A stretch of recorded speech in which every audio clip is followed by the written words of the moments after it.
Joining us is former Secretary of State Mike Pompeo. Welcome, Mr. Secretary. Wonderful to see you, as always. President Trump mentioned Ukraine reclaiming lost land, shooting down Russian assets. Is this a shift in policy or a clarification of existing policy in your judgment? Well, Trey, it's great to be with you as always. Look, my sense is President Trump has given Vladimir Putin every chance to settle this out, to find a peaceful solution, and Vladimir Putin has rejected every one of those efforts. You saw a really diligent try in Anchorage in Alaska to get a good outcome for the world, and Putin just thumbed his nose. And so what I think you're seeing is President Trump saying, fine, we can do this a different way. Trey, no one should forget, and it's not a perfect parallel. He gave the Iranians a similar warning, and then we had 12 days of hell rain down on them. I think Vladimir Putin will have to come see that expanding this war will be proved to be a mistake, that the Europeans will do their part and the United States will do its, and that in the end, Putin has got to decide that the costs exceed the benefits, and I think President Trump is prepared to make that so. All right, let's span the globe since I have you. Benjamin Netanyahu also spoke at the UN. There are some members of his coalition who have called for annexing Gaza and the West Bank. I've never heard President Trump do that. I've never heard that be the official U.S. foreign policy. What do you think the U.S. current policy or position is on Gaza, the West Bank, getting the moderate Arab countries back re-engaged, long-term peace prospects in the Middle East? Yeah, Trey, my sense is that President Trump is determined to do just that. He's determined first to make sure that Israel can do everything it needs to do to guarantee its own sovereignty and security. And so you've seen us continue to provide support to them against Iran, as I spoke about just a few minutes ago. I think President Trump also wants to see a peaceful resolution, and so has spent an awful lot of time trying to convince the Gulf Arab states that they should be part of this resolution. I think he's made real progress there. But I don't think anyone for a moment should think that President Trump is going to allow the Iranians to continue to pose a threat to the region, to the Kingdom of Saudi Arabia or the UAE, or frankly to American interests in the region as well. And so what President Trump has done, much like we did in the first Trump administration, right? We've delivered an outcome that says Israel is our friend and partner, a longtime ally, check. Iran, bad, check.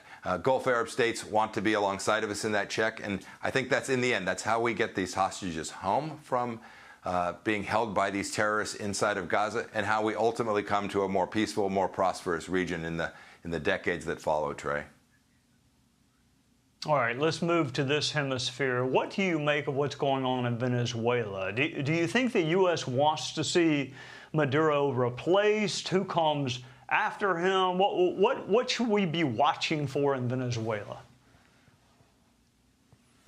Well, Trey, these actually, I don't think, are completely disconnected, right? Russia is supporting the Venezuelans.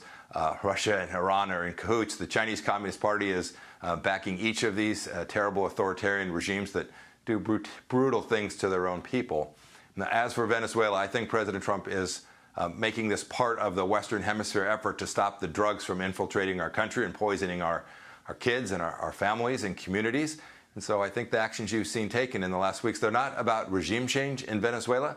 They are about protecting America from the cartels and protecting America from our adversaries who are trying to do us harm from those places. And so, if you asked would they prefer to see someone other than Maduro, I suspect they would. That was certainly our view when I was a Secretary of State.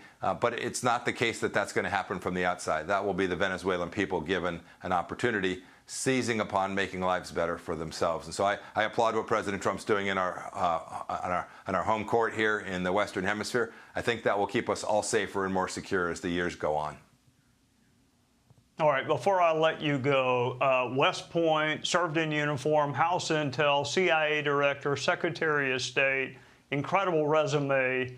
What are you looking at that maybe the rest of us aren't looking at as you span the globe? What's something that draws Mike Pompeo's attention? I continue to think, Trey, that immigration is going to be a very dominant issue in the next 5 to 10 years, not just the way we've tackled it in the second Trump administration on our southern border, the way the United States has tackled it, but immigration out of Africa. It's going to be, the Western populations in Europe and even here are not growing. They're growing below the equator. That migration is going to cause real challenges. And you see it already, Trey. They see the front end of it in London and in Paris with massive migration issues. we need to keep an eye on this. Great to see you as always. You take care. Hey, Sean Hannity here. Hey, click here to subscribe to Fox News YouTube page and catch our hottest interviews and most compelling analysis. You will not get it anywhere else.